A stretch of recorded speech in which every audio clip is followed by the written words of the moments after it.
Good afternoon, everyone.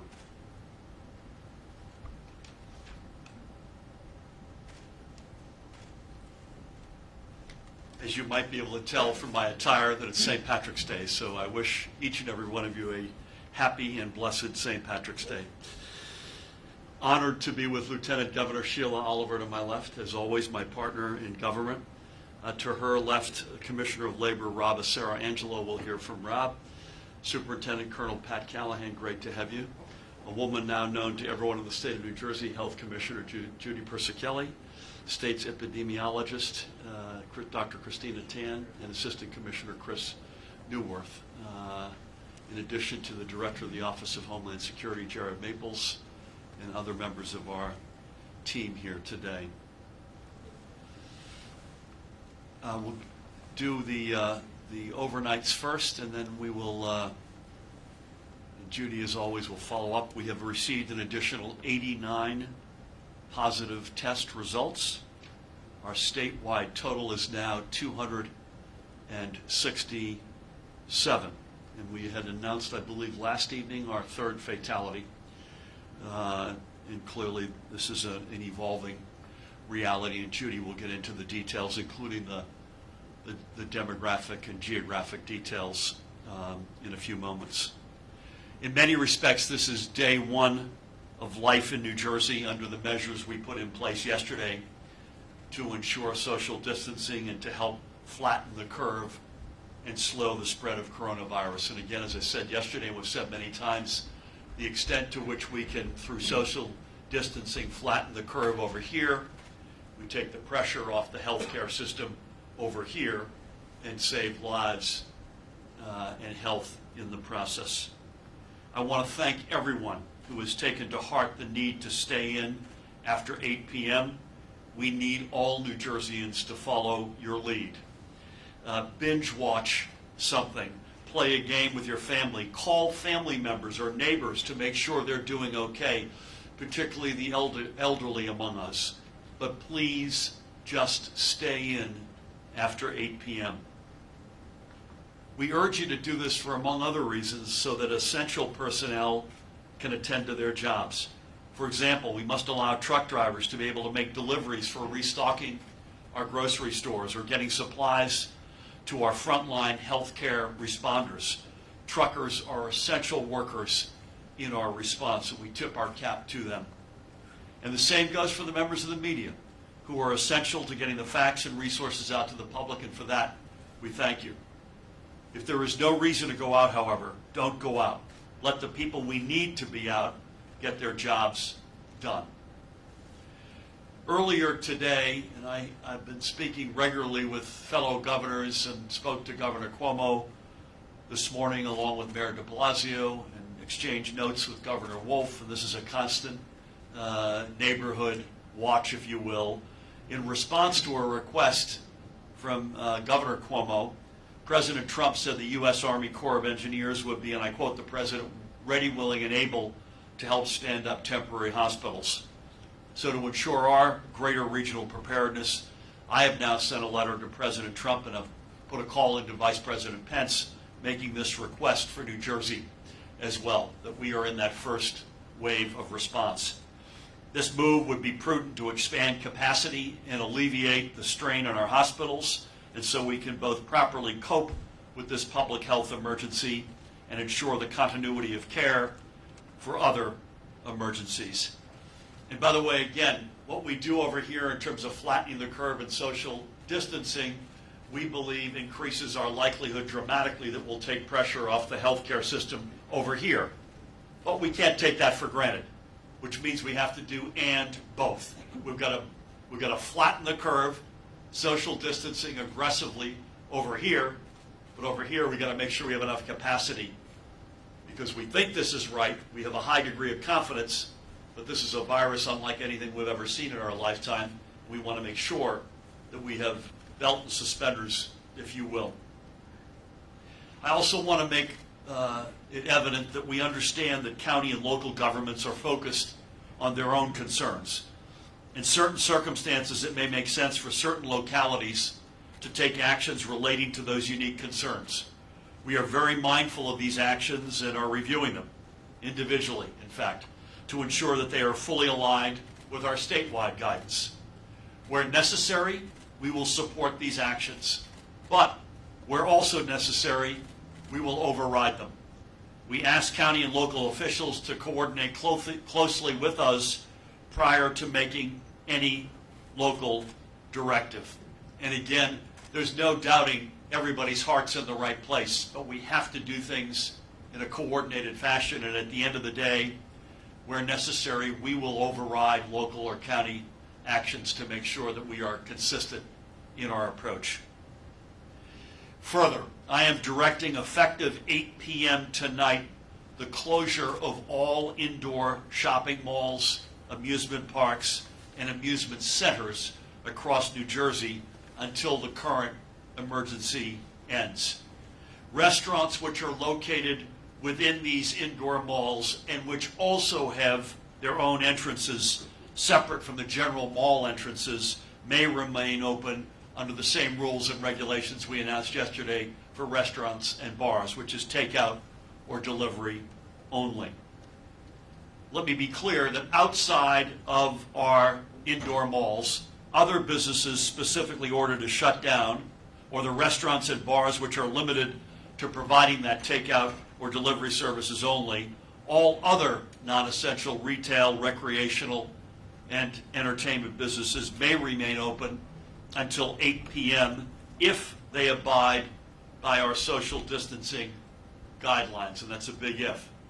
This is how we will be able to stay strong throughout this emergency and how we will emerge from it stronger and more prepared for the long term. Now, for residents who are out of work as a result of this emergency, help is available. Workers whose place of employment has closed or whose hours have been cut as a result of this emergency are in all likelihood eligible to receive either full or partial unemployment insurance benefits, for however long they will be either out of work or working fewer hours. We saw a record number of unemployment insurance applications, or so-called UI applications, Rob, yesterday. So many, in fact, that the state system crashed. You're back, which is good news. We are asking the federal government for assistance in ensuring every application is properly received and handled. Additionally, New Jersey already has among the nation's strongest and best laws as they pertain to guaranteed paid sick leave and expanded paid family leave. Both of these laws are here for precisely situations like this. I urge every resident whose job has been directly impacted to visit NJ.gov/labor. That's NJ.gov/labor. A link to a comprehensive page pertaining to available benefits is prominent on the department's landing page. Commissioner Sarangelo will address this in a few moments in more detail. And when it comes to our union brothers and sisters impacted by this emergency, I also thank all the leaders of organized labor who are working alongside us to get the word out to their members and who are helping them and their families get through this time. We also know that the anxiety is high among New Jersey business owners, in particular among small businesses, which are the backbone of our economy. Small businesses, Rob, in the aggregate, I believe, employ about 60% of the workforce in the state of New Jersey. Our entire economic team, from my office to the Economic Development Authority, is currently working alongside the Federal Small Business Administration to ensure that available financial relief can flow into New Jersey as quickly and efficiently as possible. Our full application to the Small Business Administration for disaster loan assistance was submitted this morning, and we are pushing to get that approval as swiftly as possible, as early as, fingers crossed, today. We are also working to ensure continuity of operations for ongoing construction projects. In addition, we are working with our partners in the legislature in hopes of standing up a state business assistance program within the coming week. And I want to go out of my way again to thank our colleagues in the legislature. I've spoken to both the Speaker last evening, the Senate President this morning. to each of them, their teams, and all the legislators. We cannot thank you enough for your passion and willingness to support the folks in our state who need that help the most in this very trying time. So I take my hat off to them. Separately, I also encourage banks, particularly the local and regional lenders who are deeply embedded in their communities, to do the right thing and work directly with their small business clients to defer loan payments or to open up credit lines for critical working capital whenever possible. I also urge banks to do what they can for their mortgage customers to make loan repayment much more flexible in the coming weeks and months. This is particularly true for workers in the hardest hit sectors who work by the hour or those in the gig economy. I thank every business, large and small, doing the right thing and keeping their employees on payroll in whichever way they are doing it. We implore every business owner to every degree possible to follow their model and to continue paying workers. And here's why, among other reasons, in addition to the fact it's the right thing to do. The emergency response bill currently moving through Congress, in which we hope will become law, would provide employees with significant sick leave and paid family leave benefits. Not paying employees now might keep them from taking advantage of these. As I said, we know people are anxious, but we are working nonstop to ensure that we are on a strong footing to protect our economy and people's jobs so we can emerge stronger once this emergency is over. And to all residents, I urge everyone to be vigilant against, I hate to even have to say this, but it's true, we've got evidence against scammers trying to profit from this emergency. And it's not just price gouging either, which we've already addressed previously, and Sheila's been a leader on that front.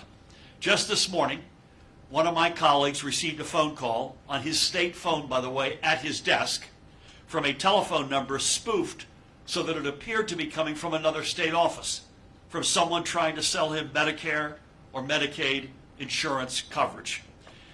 If you receive a call from a scammer or see any incidents of price gouging, please report it immediately to the Division of Consumer Affairs, which is within the Attorney General's office.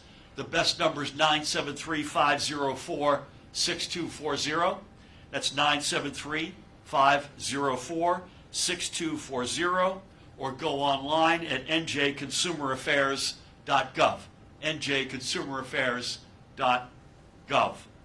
And I will close, if I might, with a few words to every New Jerseyan. And I referenced this, and I have in the several gatherings we've had like this, in person and on the phone, and I know Sheila has been doing it before and just say a couple of things.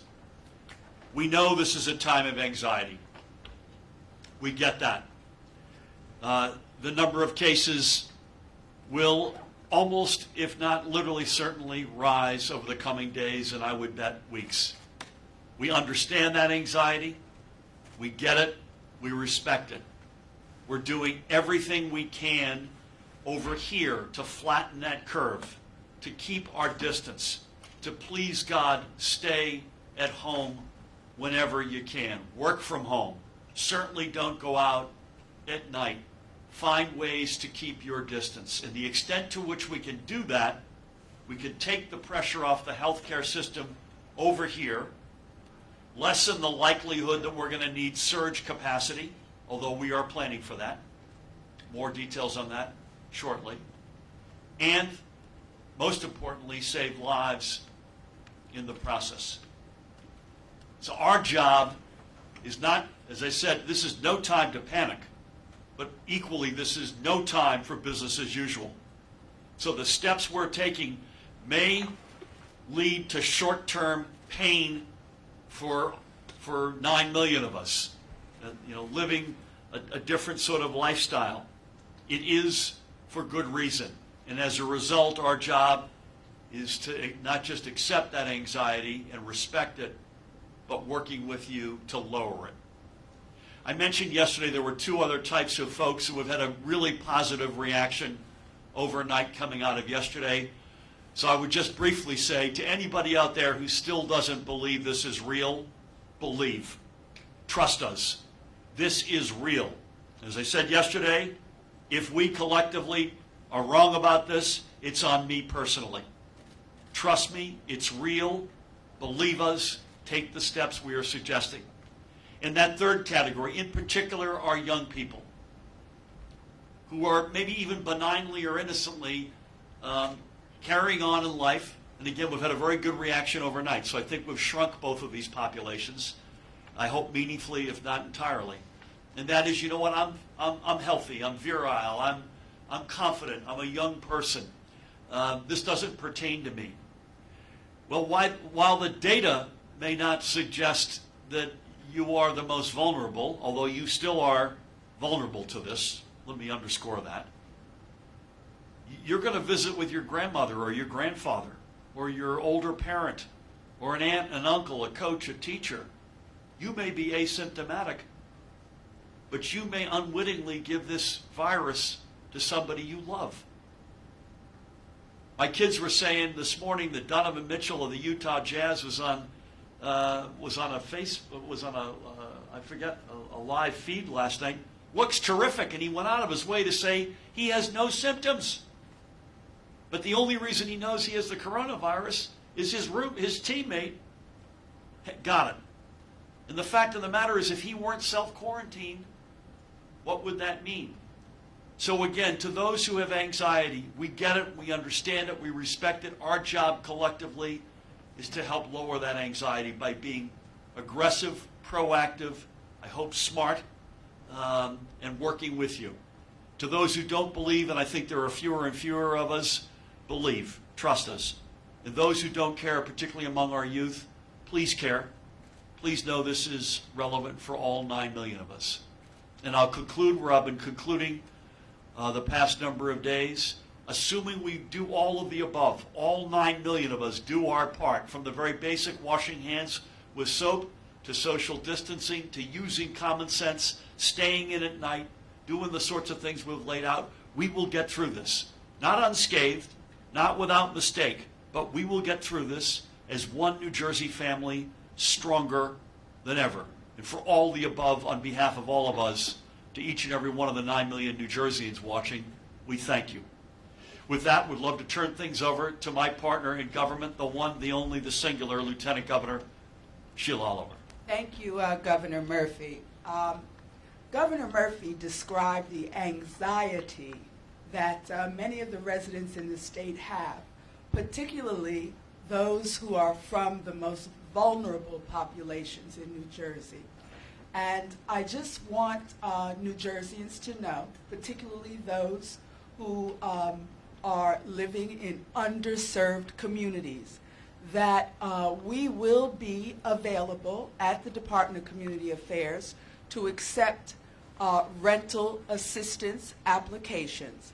When we look at the businesses that are being closed, when we look at the gig workers that the governor has described so aptly, we know that the next thing that they're confronted and challenged with is that April 1st is among us and the rent is due. So New Jerseyans can go to the website of the New Jersey Department of Community Affairs, NJ.com.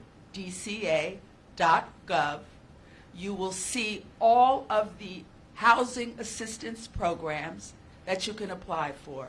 And we serve veterans, we serve the elderly, we serve single parent populations, a wide variety of cohorts that find themselves in that situation. I want landlords in the state to know, and we provide 33,000 housing subsidies in this state, and landlords accept these subsidies, and it enables us to provide housing to many, many people. I want landlords to know they don't have to worry about receiving their rent as we are in the midst of this emergency. We will have staff available that will continue to process payments. I want our nonprofit service deliverers to know that we are taking steps to keep you whole during this emergency. Last night, we advanced to the nonprofits that we contract with an additional 25% of the value of their contracts. So they're able to continue operations, pay staff, and to provide social services to the people coming in the door. You should know that we have many senior centers that provide a meal. Jamal Beal, as Governor Murphy described yesterday, they will be doing a variety of tasks. They will also, our National Guard, for homebound seniors that can't pick up a grab-or-go meal, they will do delivery of meals to our senior citizens, our most vulnerable.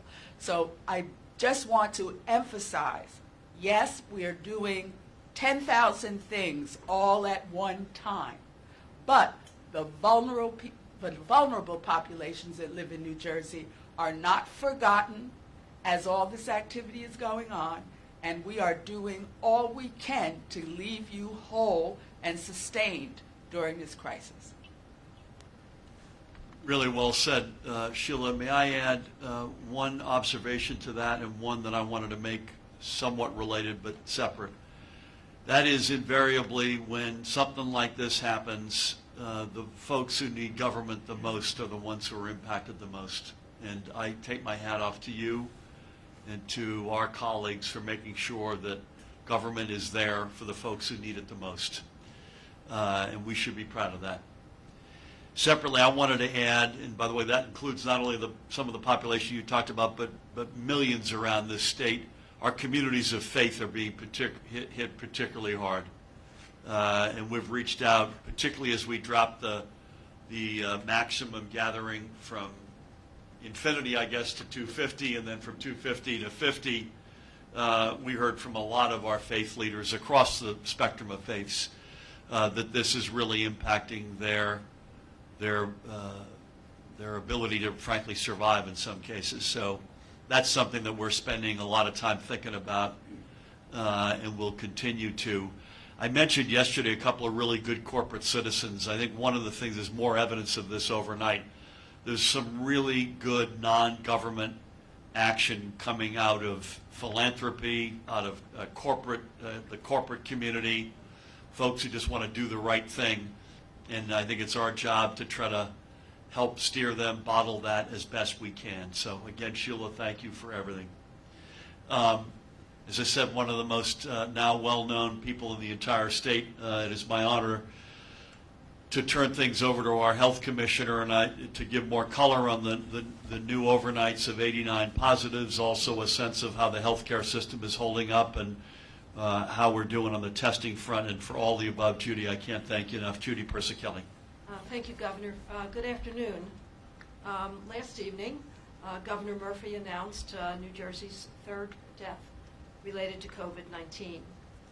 This Bergen County resident in his 90s was being treated at Hackensack University Medical Center. And of course, our thoughts and prayers go out to the family. We know that COVID-19 can cause severe illness and hospitalization, particularly for our older adults and those with underlying conditions such as heart disease, lung disease, or diabetes. Currently, about 55% of New Jersey cases that we know of are hospitalized. But as we continue to see large numbers of new cases every day, that number will change. Over the past few days, New Jersey has seen a significant increase in the volume of cases concentrated in the northeastern portion of the state. Some of these cases have been directly linked to previously confirmed cases. And then there are some that do not have any linkages. This is an indication that community transmission is occurring. The risk of contracting COVID-19 in these areas is likely higher than it is in areas of the state where case counts are still limited. However, the risk overall still remains low when you follow social distancing, respiratory etiquette, and hand hygiene. The potential public threat public health threat posed by COVID-19, as you know, is high, both globally, in the United States, and now in New Jersey. Individual risk is dependent on exposure. Under certain circumstances, as we begin to see increased community spread, certain people will have increased risk of infection. For example, people in communities where ongoing spread of the virus has been reported at elevated levels, yet the overall risk of exposure still remains relatively low. Healthcare workers caring for patients with COVID-19 are at an elevated risk of exposure.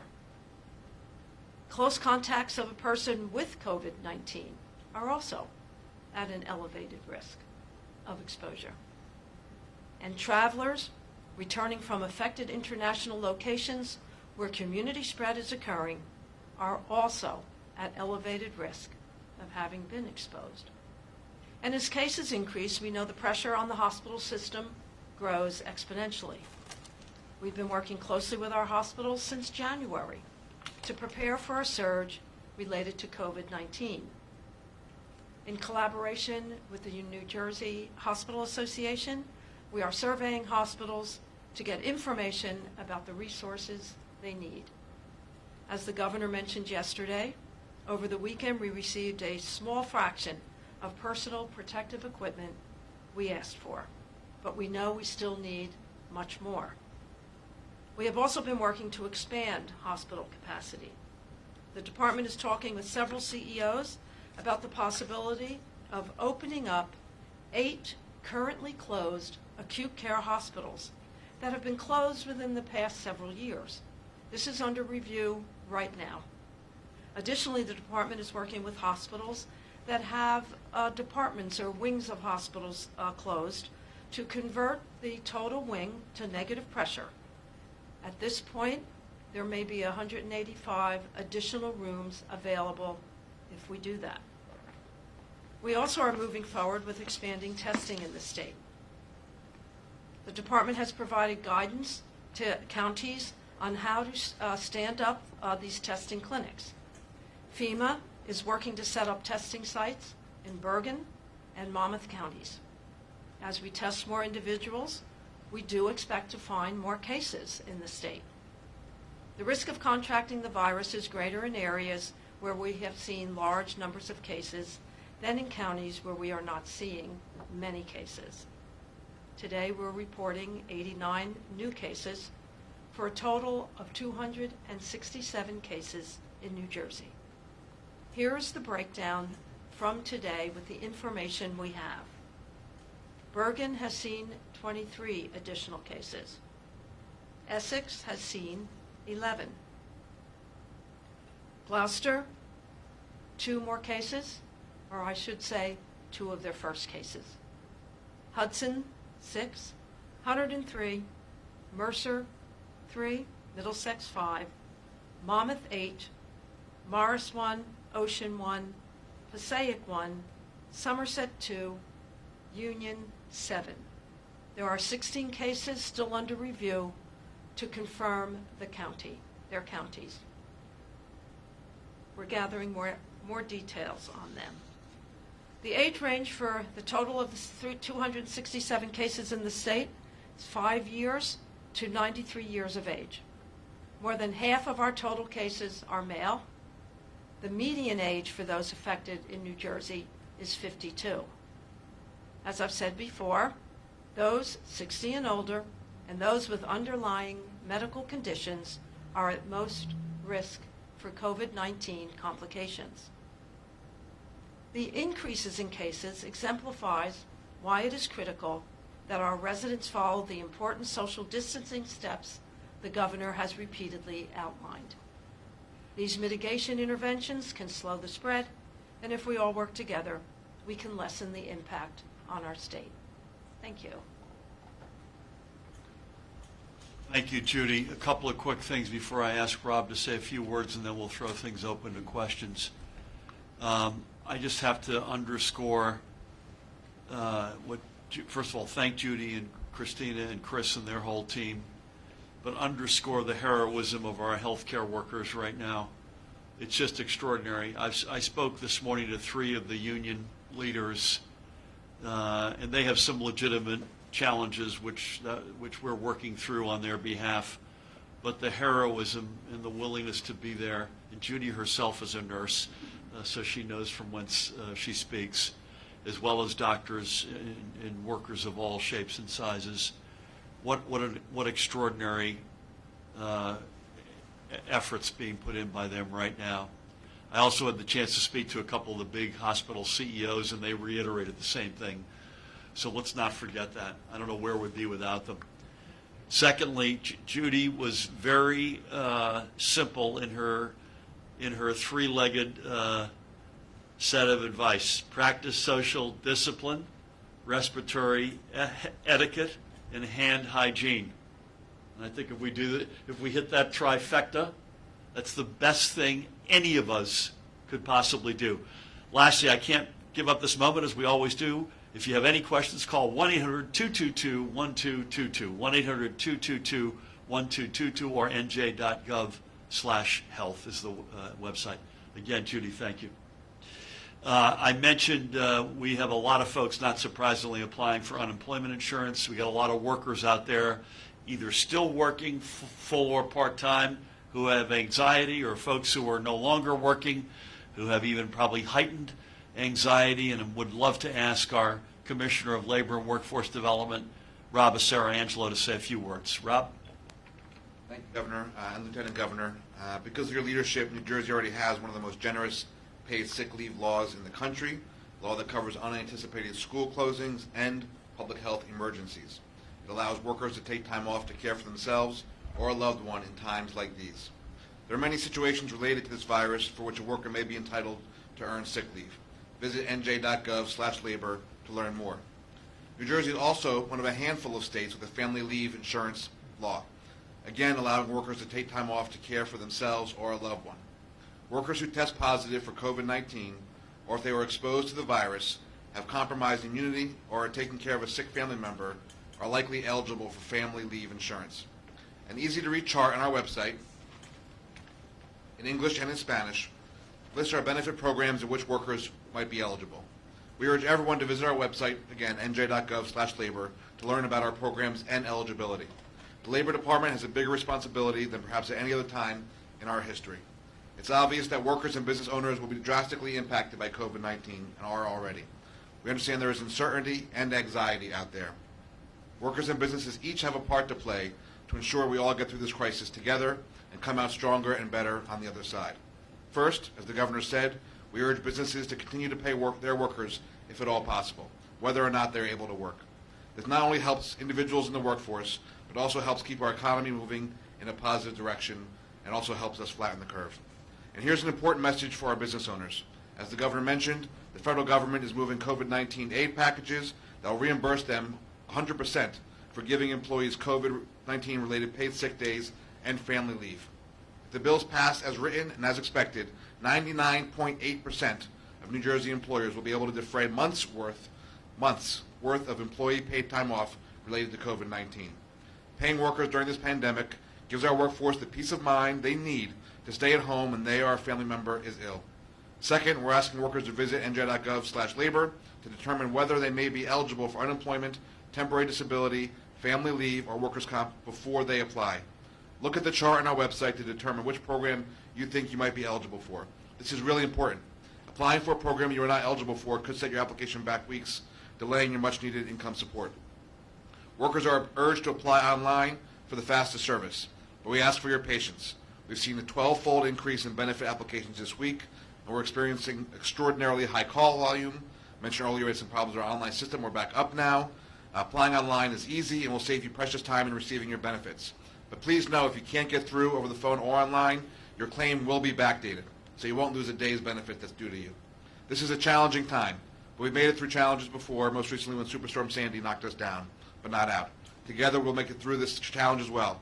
With our continued support, our businesses will rebound and thrive, and our workers will be back doing the work they do that makes this state great. Thank you. Rob, thank you. I mentioned this several times over the past number of days that we entered this crisis with a lot of assets, and I've referred to, in many respects, to healthcare assets, the quality of our healthcare system, the safety of our hospital systems, et cetera. We also entered this crisis with among the lowest unemployment rates we have ever experienced in this state.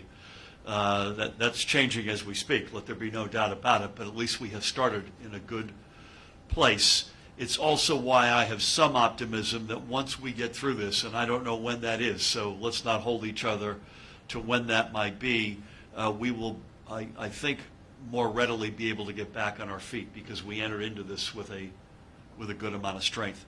So when we go to the federal government, I spoke to the president, vice president yesterday, the vice president Friday night. I've got a call into the vice president a short while ago. Our asks are pretty, we're pretty consistent.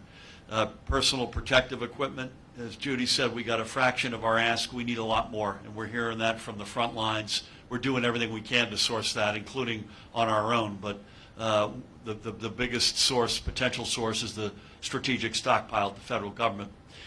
Two, we're going to need, going to the other end of the spectrum, an enormous amount of help getting workers and businesses back on their feet, whether that's direct into the pockets of workers and their families or in a stimulus package. I don't think we can underestimate that we're going to need an enormous amount of support from the federal government, certainly not just in New Jersey, but I know in New Jersey. And then thirdly, and I want Pat Callahan, if he could give us 30 seconds on this, we talk about boots on the ground. And boots on the ground has expanded a little bit over the past 24 hours. It now includes unequivocally Army Corps of Engineers to help the National Guard, to help Pat and his folks, to help Judy and her folks in reopening those wings, repurposing those closed hospitals, looking at dormitories that we might be able to use for low-level quarantining, by example. And so that's a letter that I've signed and sent to the President today. It also, as we mentioned over the past couple of days, it includes FEMA boots on the ground. And Judy mentioned both the Bergen and the Monmouth testing sites, the drive-through testing sites, and that's got some constraints as it relates to supplies, which we're trying to work through, particularly that front-end set of supplies that you need for the sample. More so, I think, Judy, than the back-end testing right now, right? But Pat, can you give us 30 seconds on how things are going with FEMA and what's your crystal ball here tell you over the next several days? Sure, Governor. As I mentioned yesterday, FEMA deployed an incident management assistance team to our State Emergency Operations Center. They arrived this morning.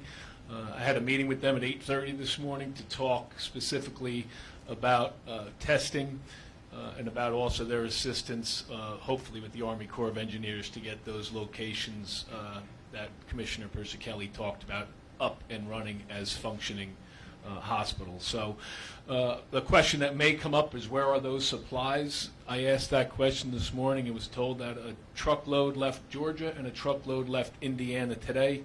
It is our anticipation that those supplies are in New Jersey by tomorrow. They will be warehoused until we're up and ready to get the site in Bergen and the site at the PNC Art Center up and ready, which we hope is sometime in short order. I would give it, a few days, Governor. Thank you. I think in a perfect world, we'd love one of those. I think our collective ambition is to have one of those up and running this week. And this is not insignificant, right? So this is potentially a couple of thousand a day. Is that right? I think a couple of thousand tests a day. And I think they're sending us, each site will have the ability, I think it's 2,500 kits, plus the PPE, and that'll come in weekly as we need it to be replenished. And that is strictly for those two sites. I want that to be clear, too, because I've hear some rumblings that other counties that may think of opening a site that the FEMA supported are the ones in Bergen at the community college and the PNC Art Center, just to be completely clear. Yeah, as we've said, if we can find the supplies and the manpower to open more of these, we are all in to do that, and that's going to be dependent on supplies and manpower. The supplies including the PPE. With that, let's take some questions, please. Governor, a couple of questions. Hold on one sec. This is for the live stream. Right. We've changed the color of our glove today. It looks to be an off-white as opposed to Aswan's blue. But Alex, thank you. It's a nice touch, by the way. Lieutenant Governor, I have a question for you, but then also for you as well, Governor, if I may. You had talked a little bit about expanding social services. I know many seniors especially are concerned about getting rides to supermarkets and other areas, pharmacies perhaps, to get what they need. So is that continuing? Because there's been some concern about that. Question number 2, Governor, principally for you. You've continually stressed how important it is for people to stay home. This is not business as usual. We need to really limit exposure to other people, social distancing. You've put the number at 50. I know President Trump yesterday was talking about 10 people. However, it has come to our attention that the New Jersey Turnpike Authority is still planning to have 2 public hearings tomorrow, one in Woodbridge and one at Camden County College. And heaven forbid that anybody should ever get the wrong impression that these folks might be more interested in raising tolls significantly than protecting the public safety and health. Could you clarify that for us, sir? And, what's your feeling about this as this continues to move forward? I will try the second, Sheila, and then we'll go back to the first, if that's all right. I believe, and I'm looking at Mahan Gunaratna and Dan Kelly and Jared and others here, I have very little insight into those hearings other than I said it was very important to me and to us that they not exceed the limits that we've put in place, and I believe they are, as a result, live streaming those hearings. Is that correct, Mahan?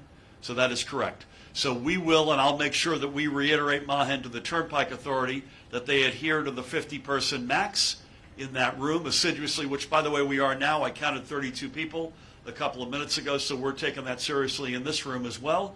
And there is live streaming capability as a result of that. Whether or not they would have live streamed it otherwise, I don't know, but they definitely will live stream it as a result of the limitations. Sheila. Yes, thank you. And Governor, just to put a little detail on what you described with New Jersey Transit, our Division of Local Government Services sent out an advisory to most of the public entities in the state, including municipalities, giving them advice on how to comply with the sunshine laws of this state and Oprah. So we haven't forgotten that this is a crisis, but we still have laws we must comply with, and most of those entities are making provision to make sure that the public is not cut off from their statutory, abilities that they have. And with transportation, yes, transportation is critical to the older adult population. But what we are trying to do is to encourage our older adults to stay at home. We are advising, unless it is critically needed, to cancel your regularly scheduled medical appointment. Many of our healthcare facilities in the state are contacting their patients and telling them that they're going to defer their upcoming appointments.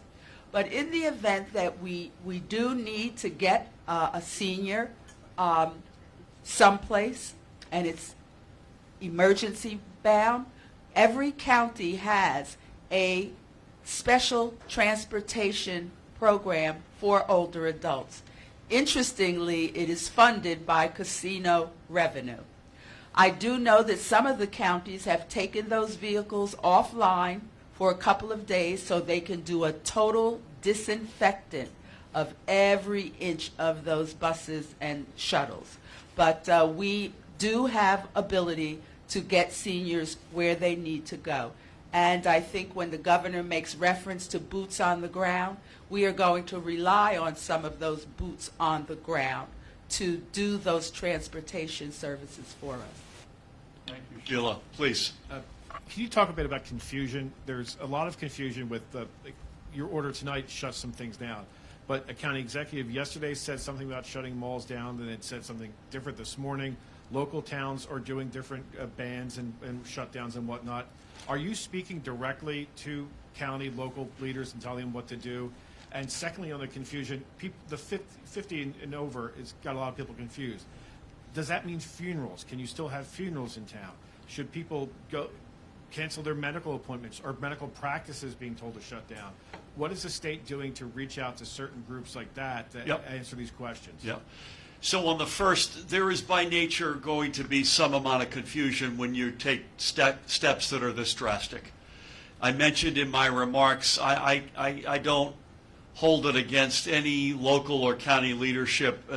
I haven't found one person whose heart's not in the right place. And we have been trying to be as deliberate and as constructive as possible in accommodating those local, in some cases, local and county actions.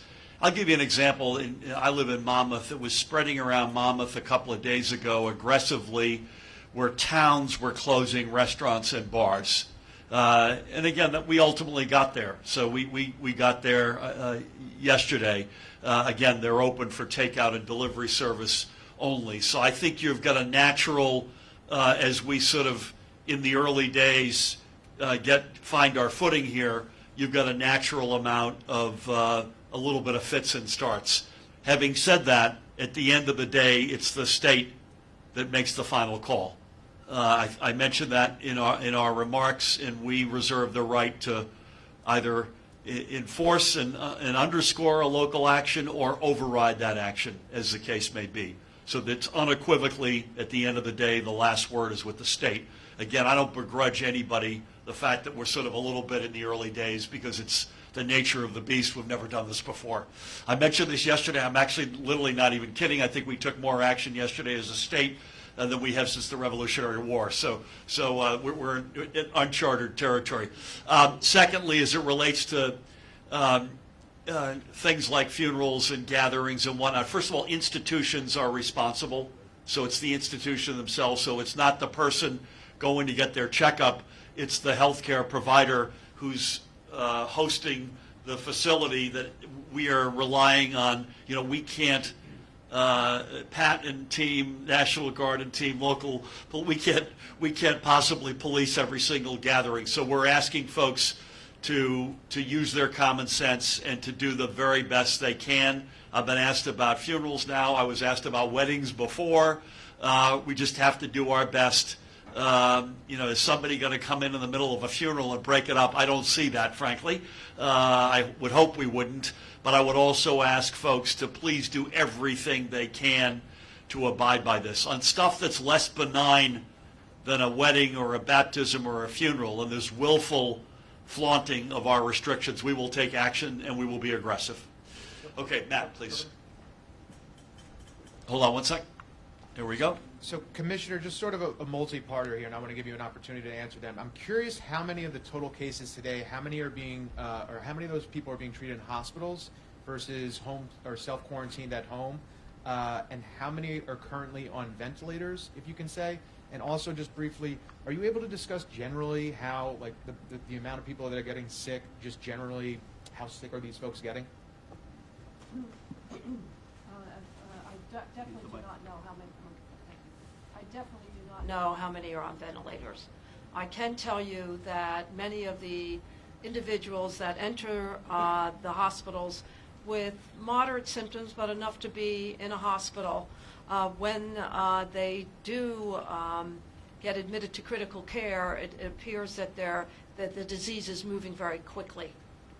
They can, within 24 hours, require a ventilator, and that's what's being reported to us. I don't know exactly how many are hospitalized from the new cases. We do know overall that of the 267, about 55% are in the hospital or have had hospitalizations. About 140 out of the 267, does that sound right? Ballpark? I'm doing the math in my head here. But as far as those on ventilators, I don't know, but I can tell you, we had a conference call with the CEOs of the hospitals last evening, and their two biggest concerns are adequacy of their workforce, number of critical care beds, and followed very closely by the number of ventilators. So we're doing a full survey, see how many ventilators we have in the state. We know we have 2,000 ICU beds. We also know that medical surgical beds can be converted to ICU beds, critical care beds.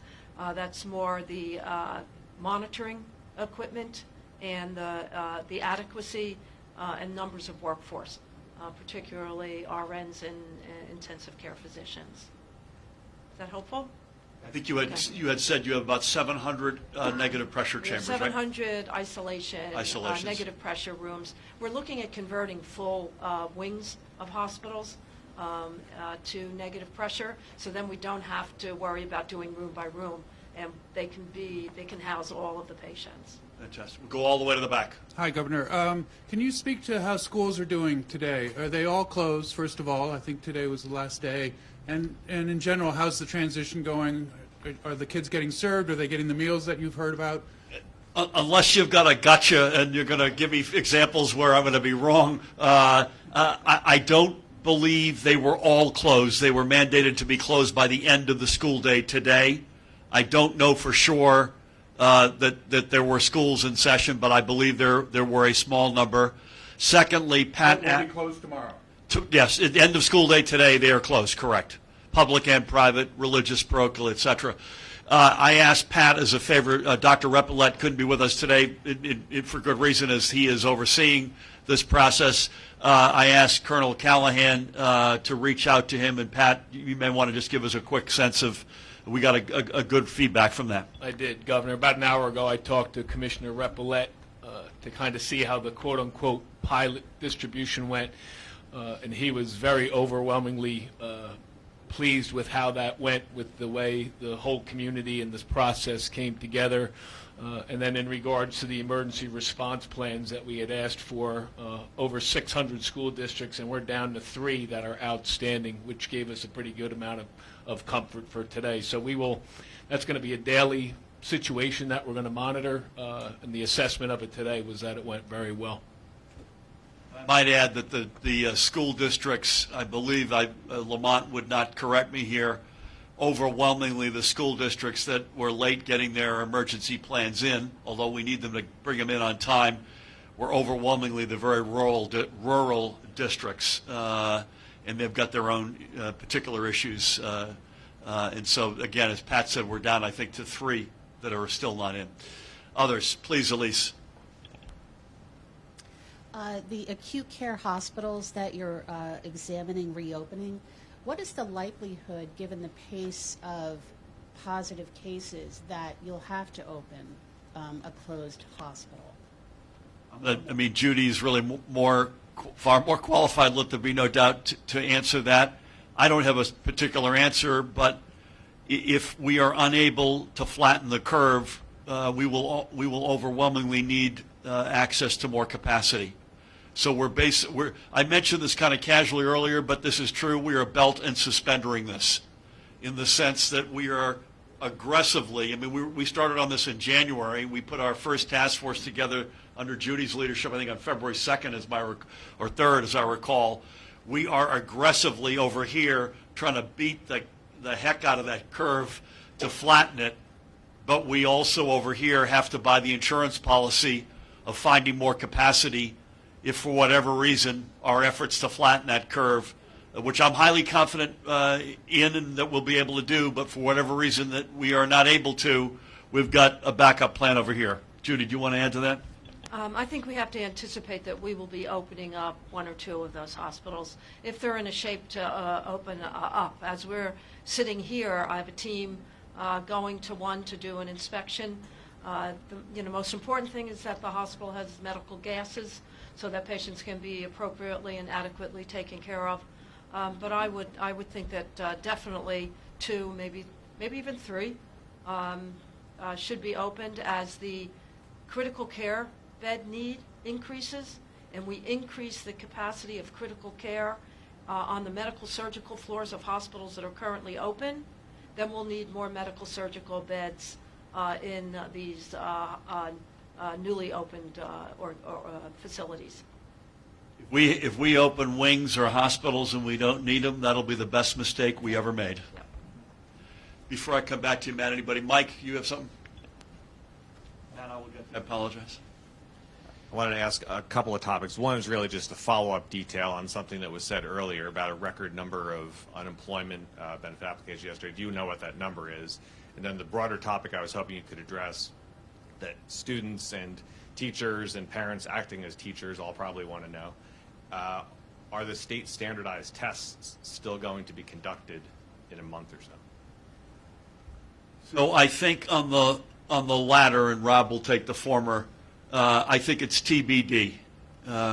We're just going to have to wait and see here. I think our edict on the schools was at least 2 weeks, and it's far more likely to be longer than that. One of my kids told me that the SAT exam that they were sitting for or applying to sit for in May has been canceled. Obviously not the same league, but a similar reality. I think the answer is to be determined, and we will need to look at how this unfolds. I'm assuming that we are in a suspension mode here longer than not, and that's probably going to inform our decisions. Rob, do you have a number, or is it just a general? It's about 15,000 yesterday, Michael. 15,000, yeah. Witness why the system crashed. Anybody who has not yet asked, please. Hey, Governor. Newark officials are looking for a woman who tested positive for coronavirus but gave false information about her identity and address. What, to your knowledge, is being done about this, and what are the dangers posed by her being, at large? So I spoke to the mayor about this, obviously a concerning, again, I tip my hat to the overwhelming good behavior, including self-policing, doing the right thing, not going out, keeping social distance. I don't know the details for sure, but if this turns out to be in fact the case, this would not be in that category. This would be an unfortunate incident. I spoke to the mayor. I spoke then to our team earlier today. I need to get guidance from the Attorney General because there are obviously privacy issues and whatnot, but we've also got somebody, again, if this is true, who's out there potentially with a positive test who we got to get our arms around. Thank you. Anybody else? We'll go Matt first, and then Matt, and then Mike, and then we'll probably you go on. We go for the glasses, or we're going to end with you because this has become our tradition.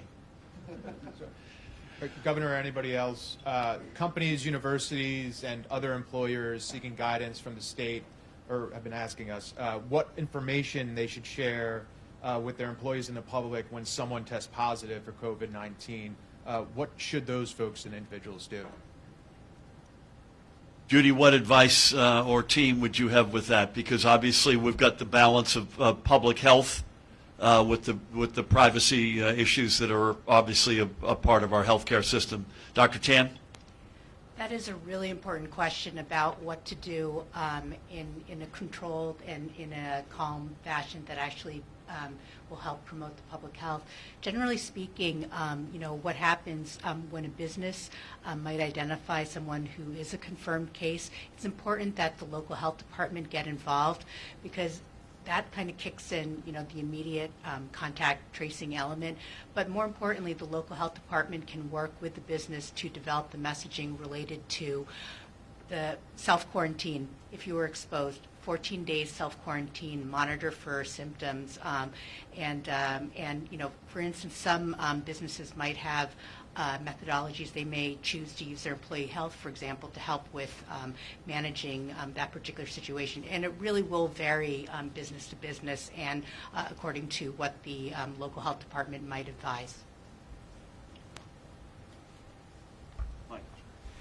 The health commissioner, you've mentioned before that the state only learns about positive test results that come from the private labs or from the hospital labs. Can the state get that information about negative results? Is there a value to knowing how many negative results that they get? It seemed that I was having a conversation with somebody about how we're sort of in the dark about it without having that information from them.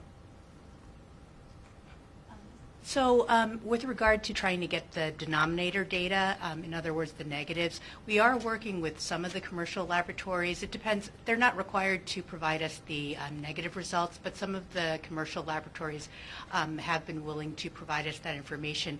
As soon as we're able to actually take stock of the data, we could provide something to give like a bigger picture of what the laboratory testing is.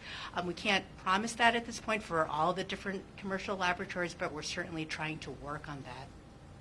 I'm going to add something to that in a moment, but Judy, let me ask you a question. Yesterday, I think you had said that 66 of the 80 overnight yesterday were from outside of DOH. Do you happen to know what that number is today? Yeah, today, our state lab did 18 of the Okay. tests, and the commercials and other labs, because we have a couple of hospitals that now are approved to do testing, is 71.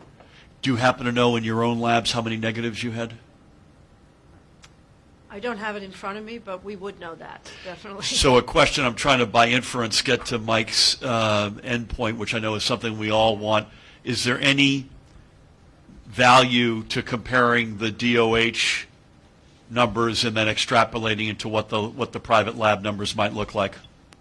Certainly there will be value in taking a look at the overall denominator, like both our laboratory as well as the commercial laboratories. It just gives us kind of a ballpark of like, how many people are being tested and the positivity rate. So certainly that would add some value. Our priority right now, though, is to concentrate on the positives and working on, those individuals who are positive healthcare workers, for example, or priority groups. And at some point, we'll be able to pull together the data in a way that's actually going to be meaningful to add to the discussion. Do you have the negatives? Yeah, I do have the negatives. In our lab last night, total PUIs tested was 41, positive were 18, and negative 23. So I'm not, I'm not a healthcare expert. I hope that I don't have to remind you of that.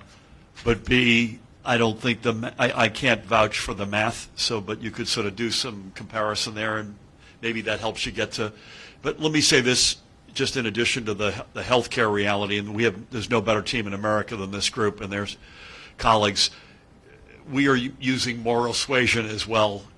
It's not like there are 1,000 private testers here. This is a handful of entities that are either commercial or hospital providers. They know this information is important to us. In fairness, the commercial labs are at a much bigger scale, to their credit, and we need that. We've said this, I think, from day one. There's a gap of information and knowledge between what these folks have through the DOH versus hospital systems versus the commercial high-speed labs. Our hope is over time, I think Dr. Tan alluded to this, is to shrink that gap. How soon we can shrink it, to what level of accuracy, too early to tell, but that is our objective. We want to get to the same place that your question implies. We'll end it here. In the last couple of days, you've done a walking up steps, not necessarily closing all the schools at once. You've taken those measured steps. Yesterday, counties around the Bay Area ordered a sheltered-in-place area order. New York City's reported to be considering one as well in the coming days. Is shelter-in-place for all of New Jersey something that is an option to you? Is that something you consider?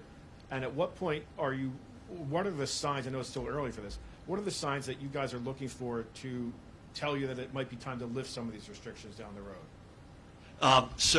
And I spoke both with Governor Cuomo and Mayor de Blasio today, and we've been speaking constantly. And so the good news is there's a lot of communication. Right now, the communication across the sort of rainbow of Pennsylvania to New Jersey to New York to Connecticut is very high. And while we're not entirely doing the same things, so for instance, Connecticut's got some pretty unique realities on their casinos, shared somewhat by New York State, which we don't have. We have a high degree of harmony. I know Judy and her team, Governor Wolf and I spoke the other day, and we both thought it made sense for our health commissioners to speak, and guess what? They were already speaking, and that's true, and that's all a good thing. And when we move, it's stronger when we move together because we impact that many more millions of people. Our intention, to the core of your first question, our intention is to not be incremental for the sake of being incremental, that we're too timid to do 1 through 10 today, so we're only going to do 1 through 8. We truly are trying everything we can to get that bigger boat, to get out ahead of the shark, to stay out ahead of this thing. And one realization, and Dan Kelly's here, and he helped write the order overnight, was the indoor mall was a piece that just didn't feel, as Sheila and I and the rest of us slept on it, it just didn't feel like that's right. And so we've now shut that window. We reserve the rights to revisit all of this. and I don't say that as ominously as it may sound, but we will flatten this curve. And if we're not flattening this curve, we will take more aggressive action to flatten it, period. And I would say it's too early to tell whether or not we're flattening it. You know, we had 98 positives on Sunday. We then added 80 yesterday. We added another 89 today. You know, these numbers are going to go up before they go down. So just because they're going up right now doesn't mean that we're concluding we're not flattening the curve. But likewise, it also doesn't mean that we're taking steps off the table. I'm going to defer on the second part, and we'll conclude here. I'm going to defer to what the advice Judy gives me. You know, under the guidance, you'll see me say a lot, based on the guidance from the Commissioner of Health, is a phrase that rolls off my tongue quite readily because I'm not an expert. But I think we're going to have to see that we've flattened the curve and that we are, without question, that this thing is headed in the right direction. I don't know if you want to add anything to that, Judy. That's a really difficult, it's a good question, but a really difficult one to answer. You know, we know that, we've shared with you prior that it's a bell-shaped curve, and you go up and then you go down. Dr. Tan, who has experience in doing the H1N1 and many other epidemics, might be able to share more information. Unfortunately, I think we don't know, but the good news is that, you know, as we monitor the epi curve, you know, we've thrown a lot of different layers of mitigation right now. It's going to be, I'm just going to put this out there, it's going to be impossible to tell which particular intervention might have had the most impact, but the important thing is that, you know, as we monitor the cases through time and just see how this goes, we look at it relative to what's happening in our surrounding states as well. We have to continue to monitor the situation. We can't predict right now whether it will be 2 weeks, 4 weeks, 8 weeks. So again, you know, as we continue to implement these layers of mitigation, you know, we'll have to see. I think what we're seeing right now, because there's a lot of testing, seek and you'll find. And the important thing is that, you know, as we start to look at, you know, how the numerator and denominator shift over time, that will also help give us an indication of whether all these multiple layers of interventions that we've implemented, you know, are collectively doing the job.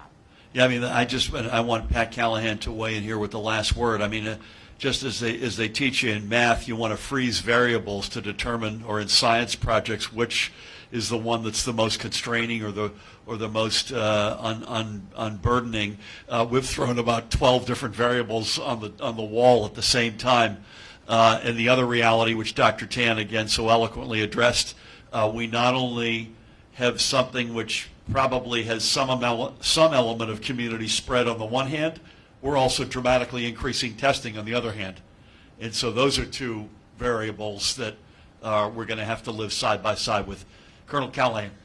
I just wanted to take a minute to talk about mitigation from an emergency management standpoint, to speak to the unprecedented nature of this. Mitigation, since we've ever known it, is about the next storm. It's acquiring houses in low flood zones. It's about elevating homes. It's about quick connect generators at gas stations so we can get fuel out of the ground. It's about sewage treatment plants. The intervention efforts we're doing here and the mitigation efforts are about this storm, which is a very different place for all of us around this table and this state to be. So it's a tough question to answer, because mitigation, we're always thinking, if we raise the homes in Manasquan, we won't need $20 million from FEMA 10 years from now, right? And I just to get everybody thinking differently, which I think we all need to do, about mitigation and what's enough and when do we come back? How, as we said it after Sandy, how high should we put homes up? Is it 8 feet? Is it 12 feet? What's the right answer? So I think that's what everybody collectively in this team and around the state and country are struggling with. Amen. With that, we thank you. This is we've got about 30, low 30s people here. We had at the most, so we're going to monitor that carefully. Unless Mahan tells us otherwise, we're going to continue to do these gatherings at 2 p.m. Monday through Friday, and we'll do them at 2 p.m. On Saturday and Sunday by telephone. I suppose there may be a moment that we may turn to doing these telephonically as well, but that moment is not upon us. We'll continue to be in person unless you hear otherwise. That means tomorrow at 2 p.m. I want to thank the Lieutenant Governor for her leadership. Commissioner Sarah Angelo, thank you. Rob, Colonel, thank you for your help. Commissioner Persicelli, thank you. Judy, for everything. Dr. Tan, Chris, to each and every one of you, many thanks.